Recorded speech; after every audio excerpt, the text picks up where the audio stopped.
벌써 부활절 세 번째 주일입니다. 성경은 예수께서 묻히셨던 무덤이 비어 있었다라고 증언하고 있습니다. 무덤은 비어 있었고 시체는 사라졌습니다. 무덤을 굳게 막고 있던 돌문은 활짝 열려 있었습니다. 예수께서 부활하시고 그 이후에 많은 사람들에게 나타나셨습니다. 막달라 마리아에게 나타나셨고 예루살렘에 숨어 있던 제자들에게 나타나셨습니다. 그리고 지난 주일에는 도마에게도 나타나셨습니다. 오늘 본문에 이 두 제자가 나오게 됩니다. 여러분 잘 아시는 엠마오로 내려가는 두 제자였습니다. 주님께 소망을 걸고 그분께 희망을 걸고 그분을 따라다녔던 두 제자가 예수님의 죽음을 경험하고 슬픔에 잠겨서 이제 엠마오로 내려가고 있었습니다. 그 두 제자를 오늘 예수님은 찾아가십니다. 그리고 만나 주셨습니다. 이 두 제자가 예수님을 알아보지 못해요. 막달라 마리아도 그러했듯이 부활하신 주님을 만나고 사람들이 공통적인 것은 부활하신 주님이 누구인지 알아보지 못했다는 겁니다. 그리고 그 알아보지 못한 이 예수에 대해서 이야기를 나누고 말씀을 듣고 성찬을 받을 때 비로소 이 두 사람이 부활하신 주님을 알아보게 됩니다. 이해가 되진 않지만 주님을 알아보지 못하고 그리고 나중에서야 주님을 알아보게 됩니다. 그리고 이 둘은 마음이 뜨거워져서 자기가 도망쳤던 피해왔던 예루살렘으로 다시 돌아가게 됩니다.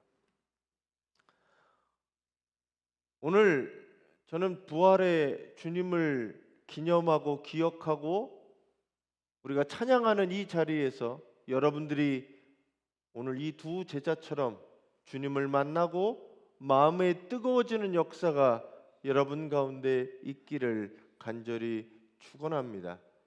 내 마음이 어떤가 한번 돌아보시고 내가 주님을 만난 감격과 주님을 만난 그 기쁨이 그 마음의 뜨거움이 나에게 사라져 있지 않나 다시 한번 돌아보시는 우리 성도님들이 되시기 바랍니다. 오늘 이 두 제자가 있었습니다. 예수님의 두 제자가 예루살렘에 떠나서 이제 엠마오라고 하는 방향으로 내려가고 있었습니다. 두 제자가 누구인지 성경은 다 설명하고 있지는 않지만 한 사람은 글로바였다라고 이야기합니다. 다른 한 사람은 이름도 나와 있지 않아요. 이 두 사람은 여인들이 이야기한 부활의 소식을 못 들은 게 아니었습니다. 오늘 이 뒤에 이야기하는 거 보면 어떤 여자들이 가서 예수님이 부활했다라고 하는 이야기를 들었어요. 그리고 제자 중에 몇몇이 가서 빈 무덤의 얘기, 예수가 거기 없더라, 내가 보지 못했다 하는 얘기를 들었습니다. 그 얘기를 듣고도 지금 어디로 가는 거예요? 엠마오로 내려가고 있었어요. 그 얘기가 믿어지지 않은 거죠. 예수님의 시체가 없어졌다, 무덤이 비었다, 예수님을 보지 못하였다라고 하는 것이 부활로 믿어지지 않았던 이 두 제자는 슬픈 빚을 하고 이제 고향으로 엠마오로 내려가게 됩니다. 이 두 사람이 그 이야기를 듣고 왜 내려갔을까? 왜 부활을 믿지 못했을까라고 하면 두 제자들의 이야기 속에서 자세히 나오게 됩니다. 두 제자는 예수님께 소망을 두고 살았습니다. 자기가 하던 일들, 사업들, 자기가 다 했던 모든 것들을 멈추고 예수에게 소망을 두고 그분을 따라갔습니다. 그분이 참된 예언자라고 믿었고 이스라엘을 구원할 분이라고 믿었어요. 그분이 하시는 능력과 행하시는 역사들을 직접 눈으로 보고 말씀을 통해서 하나님 나라를 이야기하실 때 이 사람들의 마음에 감동이 있었어요. 아, 이분만이 정말 메시아구나. 이분이 이 땅을 바꾸겠구나 라고 하는 것들이 믿어졌고 거기에 소망을 두고 있었습니다. 근데 그분이 예루살렘에 가서 이제 모든 것들을 정복하시고 바꾸시고 높은 자리로 가실 줄 알았는데 그분은 십자가를 지셨습니다. 아무것도 하지 못하시고 아무것도 할 수 없는 상태에서 그렇게 무기력하게 로마의 권력에 그냥 십자가에 죽으셨습니다. 한번 저도 제 생각을 해봤어요. 나 모든 것들을 버리고 내가 가지고 있는 모든 생활, 삶, 가족, 직장, 사업 다 버리고 저분이 정말 그리스도구나 하고 쫓았던 그거가 실패하고 사라져 버렸을 때 그 마음은 어땠겠느냐는 거죠. 이거야 라고 했는데 그게 알고 봤더니 아무것도 아닌 거예요. 그냥 사라져 버린 거죠. 그때 절망감, 충격. 아니 나는 지금 뭐 한 거예요? 여태까지 내가 한 고생과 내가 왜 이 사람을 따라다녔고 이것을 따라다니는가 고민하지 않았겠어요? 아마 이 둘의 마음도 그랬을 겁니다. 엠마오로 내려가면서 아니 그분이 그렇게 죽다니, 아니 예수님이 그렇게 죽다니 힘 한 번 못 써보고 하늘의 땅에서 한번 기도나 하시고 천사들을 불러다가 저것들을 한번 쓸어버리시지 그거 하나 못하시고 그렇게 허망하게 아무것도 못하고 죽어가는 예수님의 모습을 보면서 야 이제 나는 뭘 믿고 살아가야 되나, 어떻게 살아가야 되나, 그런 발걸음이었지 않았나 생각해 보게 됩니다. 오늘 말씀에 보면 슬픈 빛을 하고 글로 내려갔거든요. 엠마오로 내려가는 발걸음이 기쁘고 즐거운 발걸음이 아니었을 거예요. 터덕터덕 이제 난 뭘 믿고 어떻게 살아가야 되나, 뭘 하고 살아야 되나, 도대체 하나님은 어디 계신 건가, 저런 사람을 저런 분을 저렇게 죽이시다니, 우리 마음에 한탄들이 일어났겠지요. 그들이 생각했던 소망들은 절망으로 바뀌었습니다. 그들이 생각했던 메시아는 십자가로 그렇게 죽어갔습니다. 그들은 슬픔과 절망이 되어 엠마오로 내려가고 있었습니다. 오늘 말씀에 보면 그 제자들을 예수님께서 찾아가십니다. 그런데 이 제자들은 예수님을 알아보지 못합니다. 아니 예수님을 따라다녔잖아요. 같이 밥도 먹고 잠도 자고 몇 날 며칠인지 모르겠지만 길게는 3년. 이 두 제자가 될 정도였으면 최소 1년은 따라다니지 않나 싶어요. 1년을 같이 생활했던 사람들이 여러분이 그분의 얼굴을 잊어버리거나 그럴 수 있겠습니까? 불과 한 달 만에? 근데 성경은 희한하게도 이 두 제자들이 예수를 알아보지 못했다라고 얘기를 해요. 16절에는 뭐라고 얘기하냐면 그들이 눈이 가려져서 예수를 알아보지 못했다라고 얘기하고 있습니다. 알아보지 못한 이유가 뭐예요? 눈이 가려져서인 거야.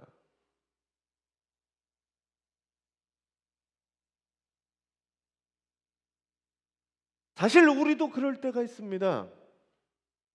주님이 정말 살아계시는가 의심하며 고민할 때가 있습니다. 주님이 살아계신다면 왜 나에게 이런 고통을, 왜 사회에 이런 고통을, 왜 이런 사건들이 일어날까라고 하는 고민들이 있습니다. 더불어서 그 고통이 나에게 다가온다면 주님, 내게 왜 이 고통을, 이 질병을, 이 상황을 주님은 허락하셨습니까? 주님이 정말 살아계신다면 내가 간절히 원하는 이것을 왜 주님 지금 주시지 않습니까? 라고 우리는 고백한다는 거죠. 기도한다라는 거죠.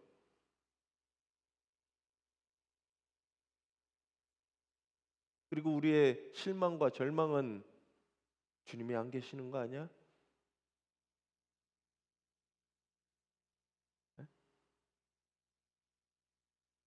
오늘 이 두 제자가 예수님의 부활 소식을 듣고도 엠마오로 내려가는 것처럼 주님이 안 계시나 보다.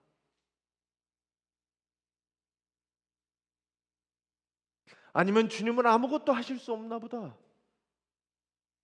라고 포기와 절망으로 나아가는 거죠.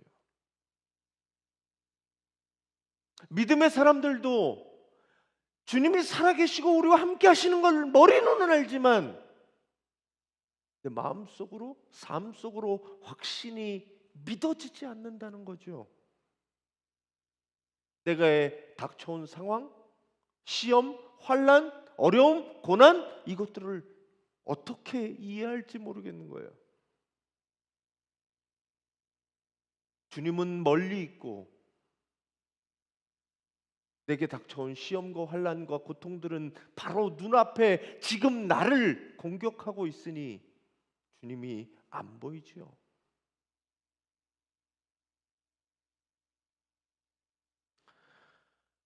오늘 그런 제자들이었어요. 예수님을 알아보지 못하고 아니 당신은 지금 예루살렘에 있었던 그 일을 당신이 모른답니까? 누가 모르는 거예요?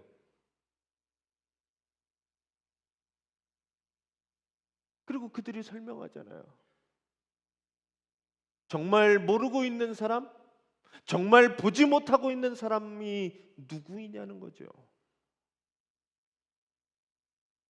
바로 이 두 제자들이 거기서 하는 얘기의 전반부는 알고 있고 후반부는 믿지 않으므로 그것들을 모르고 있는 사람들인 거죠. 25절에서 27절 말씀에는 이렇게 이야기합니다. 예수님께서 그들에게 말씀하셔요. 그리고 어리석은 사람들입니다. 제가 세 번역으로 읽어드릴게요. 어리석은 사람들입니다. 예언자들이 말한 모든 것을 믿는 마음이 그렇게도 무디니 말입니다.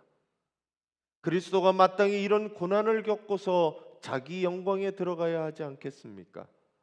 그리고 예수께서 모세와 모든 예언자에서부터 시작하여 성경 전체에 자기에 관하여 써놓은 일들을 그에게 설명하여 주셨다라고 이야기합니다. 예수님이 그런 얘기들을 하는 제자들에게 뭐라고 얘기하냐 하면 그리스도가 고난을 받아야 영광에 들어가지 않겠느냐 라고 말씀하고 있는 거예요. 그럼 제자들은 무슨 생각을 하고 있었느냐? 그리스도는 고난이 아니라 영광으로 바로 갈 줄 아는 거죠. 예루살렘으로 들어가면 그냥 권력을 잡을 줄 알았던 거예요. 근데 주님은 이야기하시는 겁니다. 고난받는 종에 대해서, 고난받는 그리스도에 대해서, 그리고 고난을 통해 영광으로 나아가야 할 것을 이야기하셨습니다. 두 제자들이 나중에 고백하지만 그들의 마음속에 있었던 혼란, 슬픔, 이것들을 걷어내고 마음을 뜨겁게 만들었던 것은 다름이 아닌 예수께서 말씀을 풀어주실 때였습니다.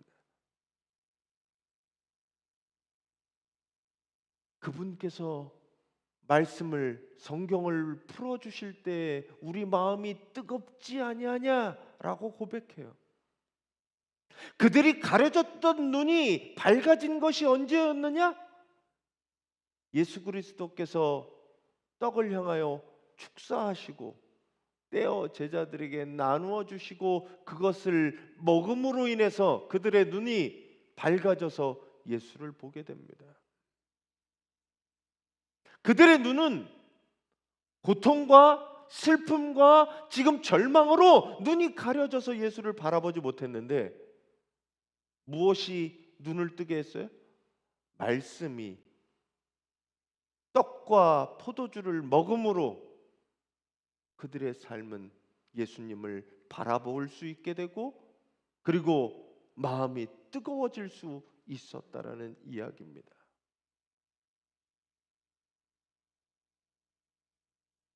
우리도 마찬가지예요. 여기 말하는 말씀과 성찬은 예배의 가장 기본입니다. 뭐 예배에 찬양도 있고 뭐 봉헌도 있고 다른 것들이 있지만 가장 중요한 예배의 기본 요소 중에 하나는 이 말씀과 성찬이라는 거죠. 그것을 통해서 우리는 뭘 보게 돼요? 가려져서 예수님을 보지 못했다가 부활하신 주님을 보게 되는 겁니다. 우리 예배 가운데 말씀과 성찬이 있는 이유는 예수 그리스도를 우리가 보지 못하지만 세상에 살면서 내 걱정과 근심과 매일매일 살아가야 할 것에 눈이 가려져서 예수님을 보지 못하고 살다가 말씀을 듣게 될 때, 주님의 살과 피를 먹게 될 때 비로소 내 삶에 주님이 함께 하시구나. 부활하신 주님을 만나고 보게 되고 그로 인해서 우리들의 마음이 뜨거워짐을 여러분들이 아시기를 간절히 바랍니다. 상황이 변하면 믿음이 생기는 게 아니라 믿음이 상황을 변화시킵니다. 우리는 자꾸 뭘 생각하냐 하면 주님 이것을 바꿔주세요. 주님 이것들을 내가 원하는 대로 해주시면 내가 예수님을 믿겠습니다. 주님이 살아계심을 내가 믿겠습니다 라고 하지만 그렇게 해서 예수 그리스도가 믿어지는 게 아니라는 거예요. 믿음으로 바라봐야, 믿음으로 반응해야 상황이 변하고 삶이 변해지는 거예요. 그래서 우리에게 뭐가 필요하냐면 말씀이 필요한 겁니다. 그래서 우리에게 예수님의 살과 피가 필요한 겁니다. 믿음은 보이지 않는 것을 볼 수 있는 게 믿음입니다. 히브리서는 이렇게 얘기합니다. 믿음은 바라는 것들의 실상이요 보지 못 않는 것들의 증거다라고 얘기합니다. 믿음이 있는 사람은 보이지 않는 것들이 보여지는 사람이에요. 여러분들이 하나님이 보이십니까? 가서 물어보세요. 세상 사람들한테. 하나님이 보이세요? 안 믿는 사람은 죽어도 하나님이 안 보여요. 볼 수 없어요. 여러분들은 하나님을 어떻게 보세요? 여러분들은 하나님을 만나시고 하나님을 보고 계십니까? 어떻게 보고 계세요? 하나님을 만나고 보는 사람들은 믿음으로 보기 때문에 작은 것 하나까지도 하나님의 역사로, 하나님의 능력으로 보이게 됩니다. 고백하는 거예요. 이런 거죠.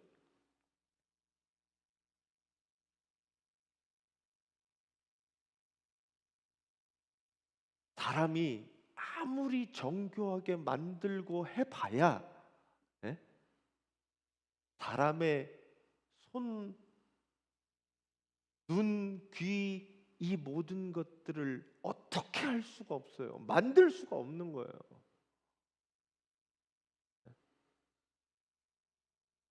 저는 저를 보면서 내 손가락을 보면서 오늘 아침에 일어나면서 손가락이 움직이고 있구나 라고 하는 게 하나님의 역사로 보일 때도 있습니다. 앞에 지천으로 깔려 있는, 예? 작은 식물들, 동물들, 그것을 통해서도 우리는 하나님을 발견할 수 있습니다. 세계가 움직이고 아침에 해가 뜨고 지는 것들, 별들이 돌아가는 것을 보면서도 어떤 이들은 하나님이 계신 것들을 보고 느끼게 됩니다. 뭐 때문이냐? 믿음이라는 거죠. 어떤 사람은 아무것도 보이지 않지만 어떤 사람은 매사 매 순간 모든 것이 하나님의 역사로 보이는 사람들이 있어요.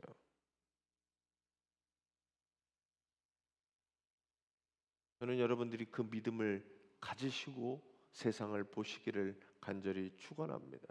그리고 이 믿음을 소유하시는 여러분들이 되시기 바랍니다. 믿음이 우리의 눈을 밝히 보여줄 겁니다. 믿음이 어디서 생겨나느냐? 로마서는 이렇게 얘기합니다. 믿음은 오직 들음에서 나고 들음은 그리스도의 말씀에서 난다고 말씀합니다. 그래서 말씀을 많이 들으셔야 돼요. 말씀을 통해 믿음을 갖고 세상을 바라보시고 하나님을 보시고 부활하신 주님을 바라보는 우리 성도님들이 되시길 간절히 축원합니다. 이들이 이제 어떻게 됐냐면 이 슬픔과 절망으로 눈이 가려져서 예수님을 보지 못하다가 말씀과 성찬을 통해 갑자기 저분이 예수님이었구나 라는 것을 보게 되었을 때 예수님은 그 시야에서 사라지시게 됩니다. 아니 저는 사실 이 얘기를 들으면 예수님 처음부터 나타나셔서 같이 가다가 야 내가 예수잖아 이렇게 얘기하셨으면 얼마나 속편해. 처음부터. 에? 주님 그러시지 않아요. 그들이 밝히 볼 때까지 기다려주시고 그들을 통해 볼 수 있게끔 하신다는 거죠. 갑자기 이제껏 봤으면 같이 식사를 나누시고 그러면 좋은데 사라지시게 됩니다. 이 제자들이 부활하신 주님을 만나고 둘이 이야기를 나누기 시작해요. 우리가 주님을 만났구나. 그분이 주님이었구나. 말씀을 해석해 주실 때 우리 마음이 막 뜨거워지지 않았냐? 라고 이야기합니다. 그리고 나서 33절에 보면 그들이 그때로 일어나 라고 얘기합니다. 그때로 일어나. 어디로 가요? 자, 33절, 34절 같이 한번 읽어 주실게요.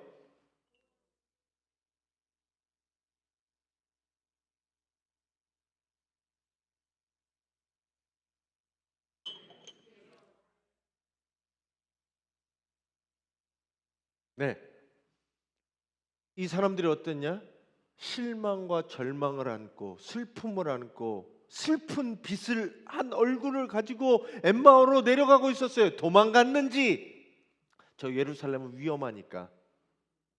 나도 역적의 당이잖아요. 역적의 제자였잖아요. 붙잡혀서 죽을 수도 있으니까. 실망감도, 한편으로는 두려움과 무서움으로 도망가고 있었던 이 제자들이 갑자기 그때로 일어나 어디로 가요? 예루살렘으로 갑니다.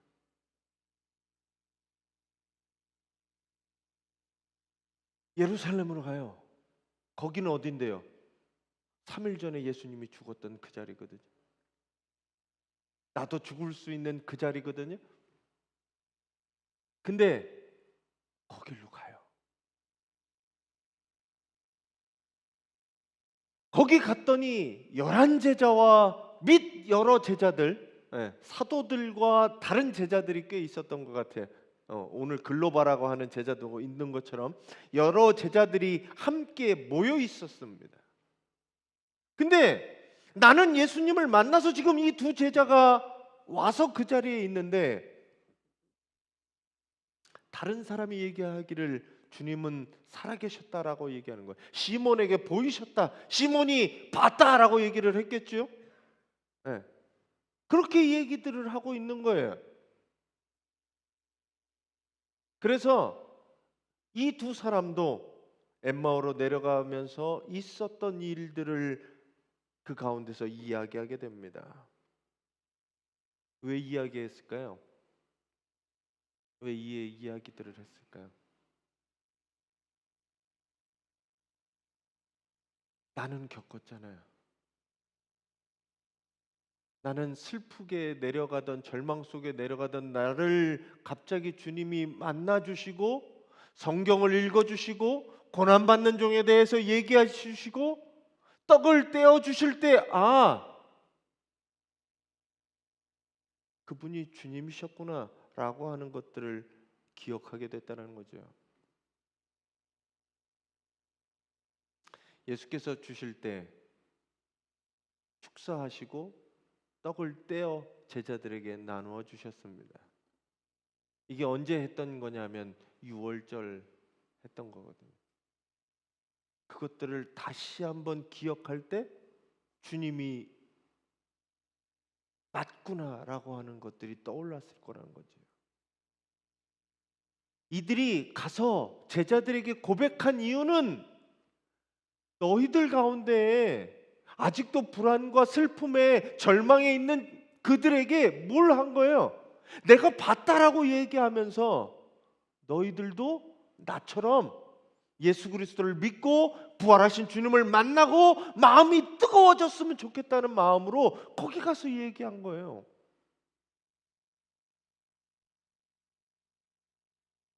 교회에서 성도들이 하는 교제가 뭐냐? 네? 오늘 오후 예배 때 연합 속회를 할 거지만 연합 속회를 통해서 나누어야 되는 이야기가 뭐냐? 이거예요, 이거. 돌아가서 같이 모여 있는 제자들 가운데 내가 주님을 이렇게 만났습니다. 주님께서 나에게 이렇게 해주실 때 내 마음이 뜨거워지고 다시 내가 예루살렘으로 돌아갈 수 있었습니다 라고 이야기하는 게 속회고 소그룹 공동체라는 거죠.